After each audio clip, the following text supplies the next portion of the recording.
Lezi indaba zehora lokuqala sikwethulela zona bukhoma ekomkhulule SABC eAuckland Park eGoli bukele nazi ezinohlonze emini nje. It is my view that the attempt to disband the political killings task team was due to the influence of a particular organized crime cartel. Inhloko yezomhlolo embuthweni wamaphoyisa uLieutenant General Dumisani Khumalo utsheleke isigcawu sikaMadlanga ukuba ke ukholelwa ukuthi ukuhlakaza kwethimba eliphenya ngamacala okubulawa kosombusazwe kwabe kubhebhezelwe ngamabomu umbimbi lwalabo abenza ubugebengu obuhleliwe.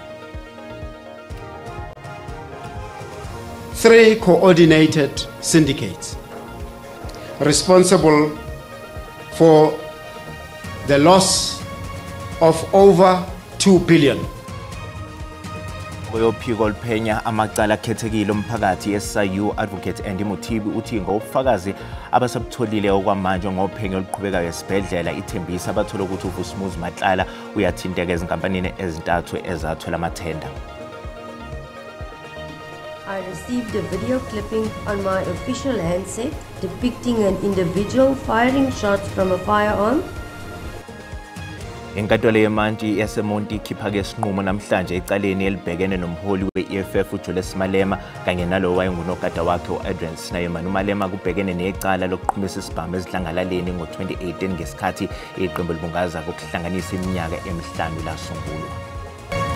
Ukuthola kube kwembukeli ngiyakwamukela ezindabeni zehora lokuqala ezingunqa phambili kanti futhi ke ezihamba phambili la ku-SABC 1 eMzansi for sure kanjalo ke na ku-SABC Lihayi. Igama lami nginguDawud Khungula.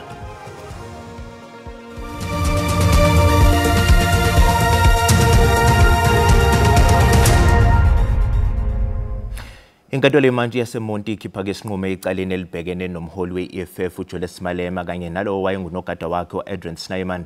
uMalema kubhekene ke necala lokuqhumisa ke isibhamu ezidlangalaleni ngenkathi iqembu lakhe libungaza okuhlanganisa ke iminyaka emihlanu lasungula eMdantsane ngo-2018. Bukeli ake sicoshe bukhoma kafushane okuqhubeka enkantolo. It's 2 minutes past, so we'll come back at 12:35. 13:35. Huh? 13:35.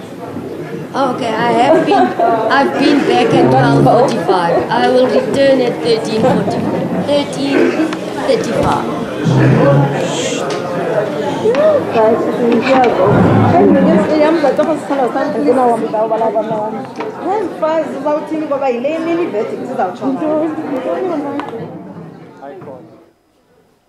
Okay, mbukeli ke iyona ke kanjani noma ke ikhona lapho ke enkantolo ekulindeka khona ukuthi kuphume isinqumo sokuba ke ingabe ke kwenzakalani malungana ke nalo ke icala elibhekene ke nayo lapha lo ke we-EFF noma kumholi we-Economic Freedom Fighters uJulius Malema kanjalo ke nalo wayengunogada wakhe uAdrian Snyman. Kanti ke masihlabela phambili inhloko yophiko oluphenya amacala akhethekile omphakathi SIU Advocate Andy Mothibi uthi ngokufakaza abasabutholile kwamanje ngophenyo oluqhubekayo esibhedlela ithembisa abathola ukuthi uVusumuzi Matlala uyathinteka ezinkampanini ezintathu ezathola amathenda. uMothibi kusho lokhu ngesikhathi ke bambe isithangamndaba ezindaba njengoba ebekhipha umbiko ongakaphothulwa ngalesi sibhedlela.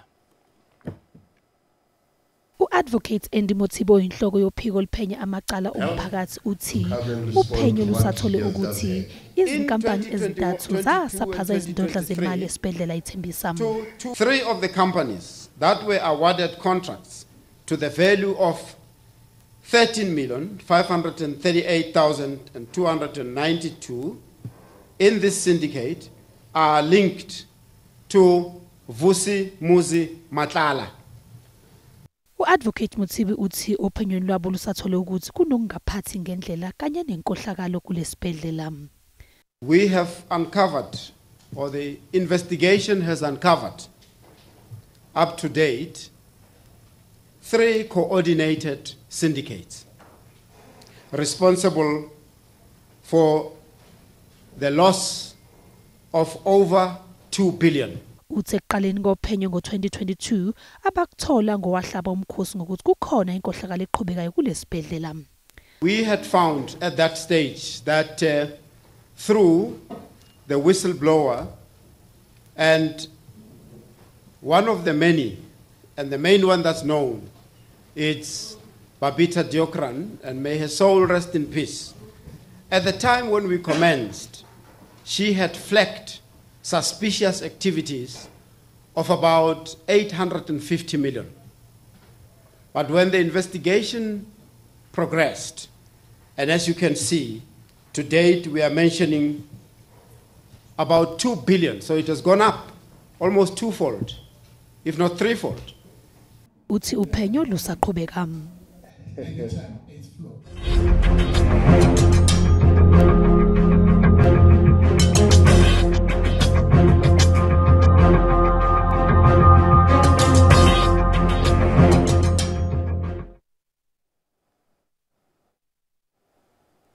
Inhloko yezomhloli embuthweni wamaphoyisa Lieutenant General Dumisani Khumalo utsheleke isigcawu sikaMadlanga ukuba ukholelwa ukuthi ukuhlakazwa kwethimba eliphenya ngamacala kokubulawa koSombusazwe kwabe kubhebhezelwa ke ngamabomu umbimbi lwalabo abenza ubugebengu obuhleli. Khumalo wethula kubufakazi kulesi sigcawu esiphenya ubugebengu ukuxambukela koSombusazwe kanye ke nenkohlakalo kwezobulungiswa. Khumalo ke ubengumhloli ke waleli thimba ke elaqala ke ukusebenza ngo2018 wethula kubufakazi eBridget Mabandla Justice College ePitoli. Owethula ubufakazi namhlanje uLieutenant General Dumisani Khumalo utshele isigcawu ukuthi ukholelwa ukuthi ukuhlakaza kwaleli thimba kwagqugquzelwa yilabo abenza izenzo zobugebengu obuhleliwe ngoba naku sebebona ukuthi bazobanjwa.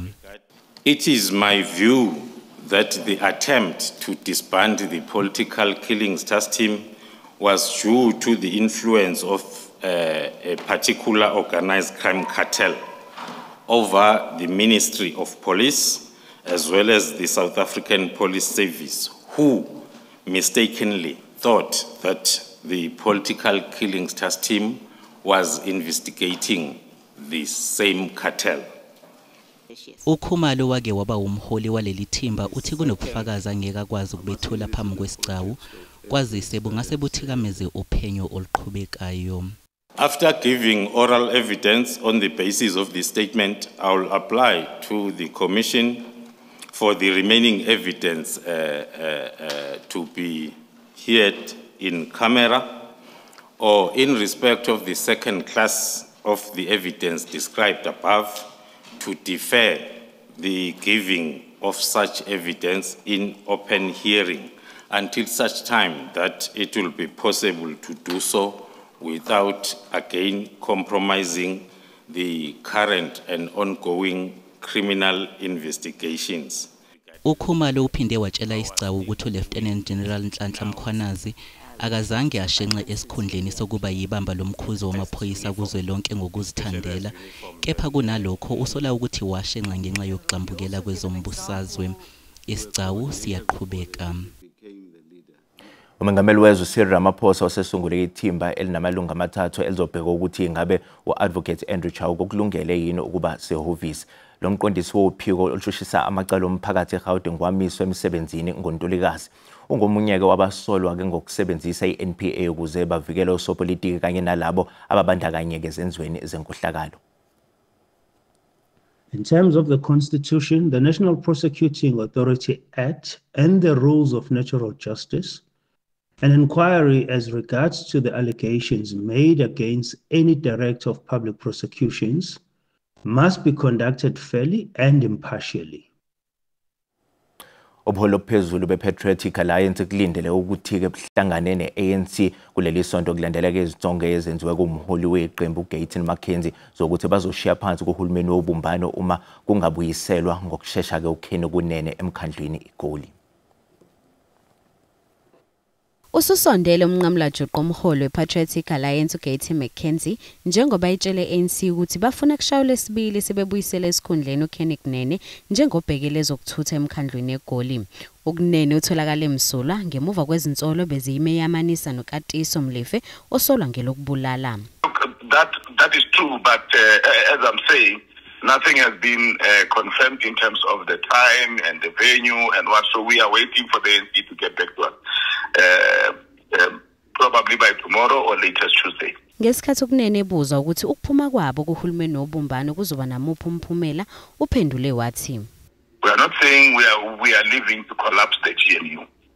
That is why we remain clear that even if we leave the GNU and the GPU, we will continue to support President Ramaphosa because he has done nothing to us. We will not support the motion of no confidence against President Ramaphosa. Abahlazi bezombusazwe bathi ukungaboni ngasolinye kwe-ANC ne-Patriotic Alliance kuyizinkomba zokungazinzi kwezinhlelo zikahulumeni wobumbano. Bukele sisathi iqhwa ezitolo kanti uma sibuya sizophathela uWT. Umphakathi sibeketelele kakhulu. I think it's about now 4 years. Manzi amaphayiphi nasinawo. Amanzi asinawo is about 4 years now. Izakhamuzi zakabhokweni eMpumalanga zithi kungamane kume konke ukusebenza uma umasipala uhluleka ukuhlinzeka ngamanzi nosokuyisikhathi eside umphakathi ukhala ngawo.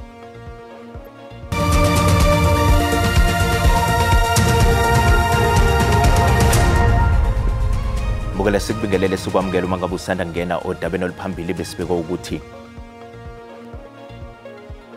inhloko yezomnhloli embuthweni wamaphoyisa uLieutenant General Dumisani Khumalo utsheleke isigcawu sikaMadlanga uba ukholelwa ukuthi ukuhlakazwa kwethimba eliphenya ngamacala okubulawa kosombusazwe kwabeke kubhebhezelwe ngamabomu ngokumbimbi lwalabo abenza ubugebengu obuhleliwe.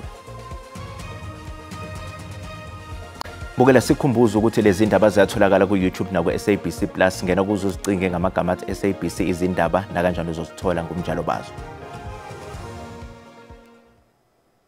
Umphakathi namanje usafuna izimpendulo njengoba ke sekuphela unyaka kwadutshulwa kwabulawa abantu abayi-18 eNgobozane eLisikisiki eEastern Cape. Kwaboshwa ke abasolwa abayisithupha ngalesi sigameko kanye nesinye ke isiboshwa umzokisi Ndamase osolwa ke njengongqondongqondo kulokhu kubulala. Ukudutyulwa kubulawe kwabantu kwashiya imizi emibini igcwele ligazi kubantu abali-18 ababulawayo, abali-15 yayingamanina. Omncinci umntu wayeneminyaka eli-13 owayekhona kwasinqina ubalisa awakuvayo. Sazimela ke thina abakwazi ukusifumana thina sabanga abasindileyo ke. Umncwabo wabantu wabanjwa amalungu entsapho esafuna impendulo. Asonwabanga sengathi umthetho ngakuthatha indawo yawo ngokuba ebusuku asilali kangangokuba njengokuba phaya ekhayeni lam kukho inja elalapha everandeni ithi xa igila ucango ndicinga uba Nkosi yam sebefikile. Kwaye kwabanjwa abantu abasibhozo laze larhoxiswa ityala ngokwababini. Omnye wesisibini waye wajika walingqina lombuso phantsi ko-Section 204. Igunya abantu lezotshutshiso liqinisekile ukuba ubungqina elinabo ngakubasolwa buza kumenza umantyi abafumane benetyala. Siqinisekile ke sinethemba lokuba ubungqina sinabo buliqilima sakwazi uba siyibonise inkundla siphuhlise ukuba aba bantu bobani banamatyala ngokuhloba bagwetywe ngalo bamangalelwe ngalo. Ukanti otyholwa ngokuba ngungqondongqondo umzukisi Ndamase uzimele enkundleni. Ngethuba ebeliqhuba ityala uNdamase waye wafumana ithuba lokubuza imibuzo kuLwando Api. UApi waye watyhola uNdamase ngokuchaphazeleka ekubulaleni abantu abaninzi abaquka nosopolitiki. NdinguNomzwane Lemngoma kwiindaba ze-SABC eMpuma Koloni. Umndeni wakwamnike Soweto ufuna izimpendulo ngemva kokuduka kwendodana yawo uLebo Mniki oneminyaka engama-35 osekuphele inyanga engaziwa. I think right now I'm at a point where I'm saying whatever it is, whatever they've done to him, can they just please tell me where my child is? Umniki wabonala umfanekiso eqosho yamakhamera engena endaweni ehlala abafundi eMidrand. Ayikho imfanekiso eveza ukuthi waphuma nini kule ndawo ayingene kuyo. Kodwa abukho ubufakazi bokuthi waphuma kule sakhiwo. Sekuphela isithuku ezingama-30 umndeni uthi ufuna izimpendulo. I don't know how many bodies my son have seen.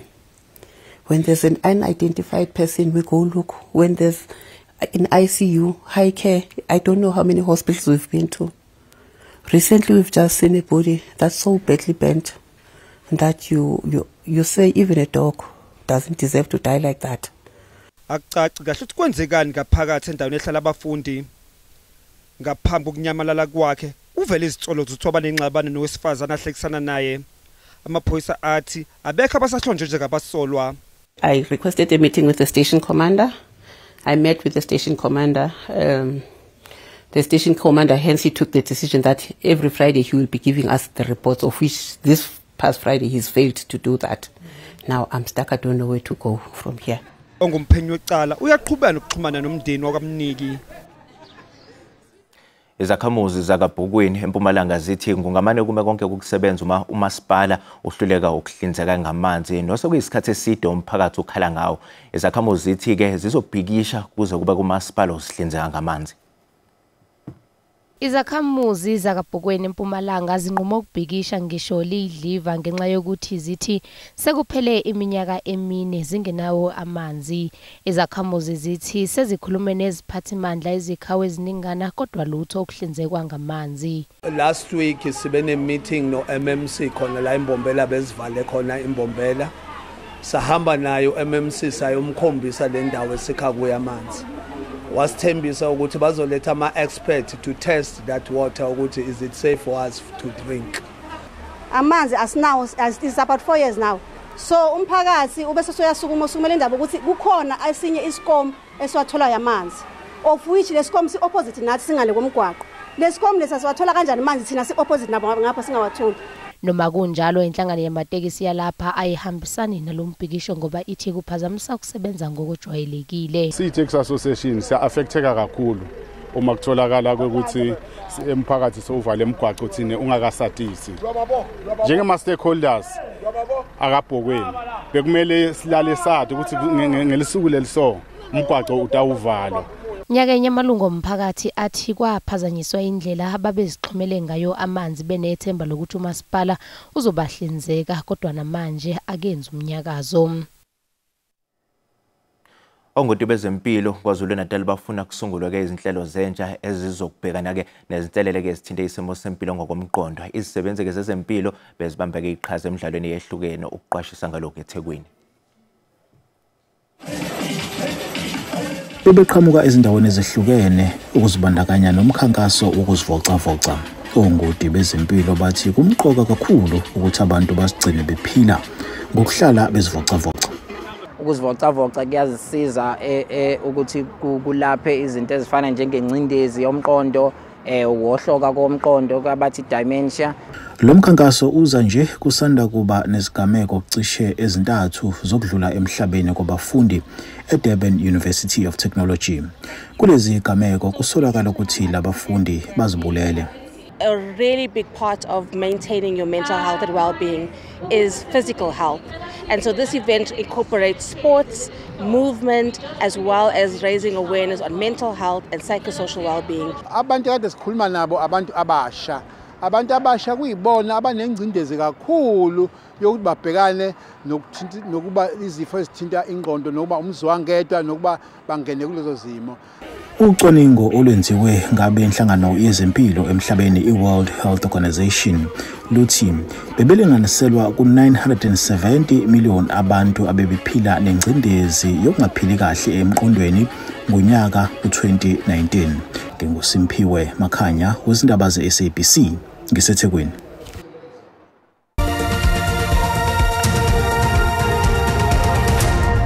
Ukapteni wamabhokobhoko siyakolisa uthi ukubambisana yona into ebasiza kakhulu njengeqembu. Amabhokobhoko asanda kugoqisa iArgentina ngo67-43 eThekwini kumqhudelwano iRugby Championship. Kanti ke njengamanje asezobhekana ke nayo iArgentina ekhambeni emidlalweni wangomgqibelo eTwickenham eLondon. Into balulekileyo asihlali phansi sijonge sithi hayi siyavuma yonke into right kasoloko sifuna improve and then namadoda afumana amathuba athatha ngezandla zombini as coaches echilo ufuna ufaka icombination ezininzi because asiyazi uzakwenza ngantoni xa kuhambe ixesha and into balulekileyo aba badlalayo banikezela yonke lesamandla lapho because asiyazi mhlawumbe kule veki zakhe kuzodlala abanye abantu and maninzi amadoda beyongadlala abane experience o100 no Jesse ekudala beyenza lento for amabhokobhoko namhlanje uKanan umenginya zakhe zombini uzimele namhlanje Ethan bonke no Sasha bathatha icontrol so kule veki zayo asiyazi ucoach uzobheka ntoni into abalulekileyo itightness yethu ibonakala pha xa ungafumani ithuba lakho wenza ntoni ungumuntu and that's where thina I think sibambene kakhulu siyasupportana ebabhlungu xa ngaphikwanga of course uhlisa inhloko kancinci nje for umzinzwana but siphakamisa inhloko siphambili vele Bukela umhlahlo wesimo sezulu uyalandela emva kwekhefu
Bukele sizibeka lapha bese kuphathele zona ke ngehora lokuqala emini ke hlangabeza koza kwethu uMagamanxa ihora ke lesihlanu kwentambama ngolimi lesindebele. Bukeli usale kahle.